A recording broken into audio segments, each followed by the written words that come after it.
রঙালী বিহু উপলক্ষে রাজ্য জুড়ে ব্যতিক্রমী আয়োজনে মাতোয়ারা বিহু প্রেমীরা। বাদ পড়েনি মহানগর, গৌহাটি ও বিভিন্ন জনগোষ্ঠীর সম্মিলিত আয়োজন সাড়া ফেলেছে সর্বত্র।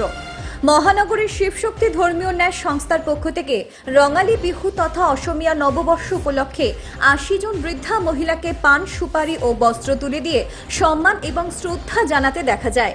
এছাড়াও এদিন অসহায় পড়ুয়াদের পাশে দাঁড়ায় উক্ত সংস্থার কর্মকর্তারা। আর্থিক সহায়তা প্রদান করা হয়। শিবশক্তি ধর্মীয় ন্যাস সংস্থার উদ্যোগে এদিন রঙালী বিহু উপলক্ষে বিভিন্ন জনগোষ্ঠীর নৃত্য এবং সঙ্গীত পরিবেশন করে মনোরঞ্জিত করে তুলতে দেখা যায় উপস্থিত মানুষকে। তৎসঙ্গে অসমীয়াদের মনে প্রাণে বিহু, আর এই বিহুকে কেন্দ্র করে এক আনন্দময় পরিবেশ গড়ে তুলতে সক্রিয় ভূমিকা পালন করে উক্ত সংস্থার কর্মকর্তারা।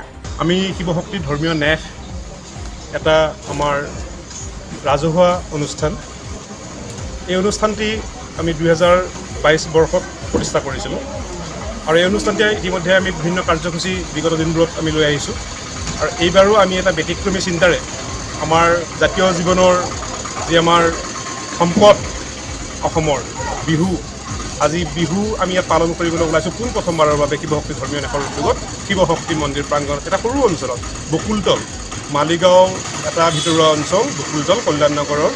তো এই বকুলতল অঞ্চলতে আমি আজি উদযাপন কৰিবলৈ ওলাইছোঁ এটি ব্যতিক্ৰমী কাৰ্যসূচীৰে। আমি নাম দিয়া নাই ৰঙালী বিহু সন্মিলন, নাম দিয়া নাই আমি বহাগী উৎসৱ, আমি নাম দিছোঁ আইটোক কিহেৰে পুজিমে। আইটোক কিহেৰে পুজিমে অনুষ্ঠানটি নাম দিয়াৰ উদ্দেশ্য এইটোৱে যে আজি আমি পহিলা বহাগৰ দিনা আজি মানুহ বিহুৰ দিনা আজি আমি জ্যেষ্ঠজনক কনিষ্ঠসকলে এটা সন্মান প্ৰদৰ্শন কৰিব লাগে, যিটো এতিয়া সমাজত আজিৰ প্ৰজন্মই হয়তো সন্মান কেনেকৈ দিব লাগে, উশৃংখল এই যিকোনো কথাৰ বাবে তেওঁলোকে হয়তো কিছু আঁতৰলৈ গুচি গৈছে।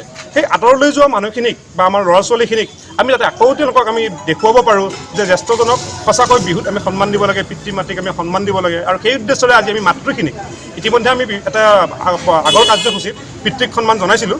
এইবাৰ আমি মাতৃখিনিক প্ৰায় 60 ঊৰ্ধৰ 4 মাতৃক একেলগে সমজুৱাভাৱে আমি এই মন্দিৰ প্ৰাংগণত এটা ধৰ্মই বুলি ধৰক, ধৰ্মৰ পৰা নিমিত্তে হওক আৰু বিহু পালন কৰিছোঁ।